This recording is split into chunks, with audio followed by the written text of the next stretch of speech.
மழை பெய்யும் போது மழை நீரை சேமிக்காமல் விட்டுவிட்டு பின்பு பல்லாயிரம் கோடி செலவு செய்து கடல் நீரை குடிநீராக்கும் திட்டத்தை தமிழக அரசு செயல்படுத்துவதாக அன்புமணி ராமதாஸ் விமர்சித்துள்ளார்.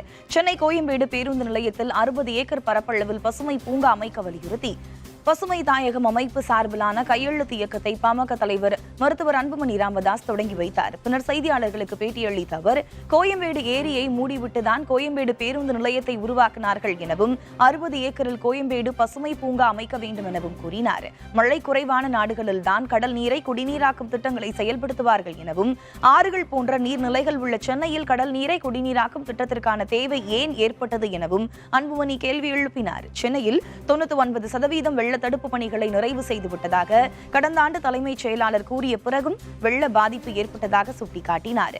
இந்த ஆண்டு அதுபோல வெள்ள பாதிப்பு ஏற்படாமல் நடவடிக்கை எடுக்க வேண்டும் என அன்புமணி வலியுறுத்தியுள்ளார். என்ன பண்றோம், வர மழையை நம்ம சேமிக்காம பாதுகாக்காம அதை கடல்ல விட்டுறோம். பிறகு கடல்ல இருந்து மறுபடியும் தண்ணி எடுத்து அதற்கு 30,000 கோடி செலவு பண்ணி அதுல ஆண்டுதோறும் அதற்கு 10,000 கோடி அதற்கு அரசு செலவு செய்ய வேண்டியதா இருக்கிற ஒரு சூழல். இப்போ திராவிட கட்சிகள் ஆட்சிக்கு வருகிறது முன்பு சென்னையில் கிட்டத்தட்ட 250 ஏரிகள் இருந்தது. இன்னைக்கு அந்த 250 ஏரிகளும் இல்ல, காணல, எல்லாத்தையும் மூடிட்டான். இப்போ ஏரி திட்டம், முகப்பேர் ஏரி திட்டம், என்ன ஏரியை மூடிட்டு அடுக்குமாடி குடியிருப்பு. வள்ளுவர் கோட்டம் ஏரியில் தான் கட்டியிருக்கிறாங்க.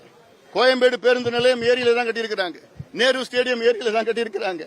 இப்படி பல திட்டங்கள் வந்து ஏரியில கட்டியிருக்கிறாங்க. ஏன்னா ஏரியுடைய மதிப்பு இந்த கட்சிகளுக்கு தெரியல.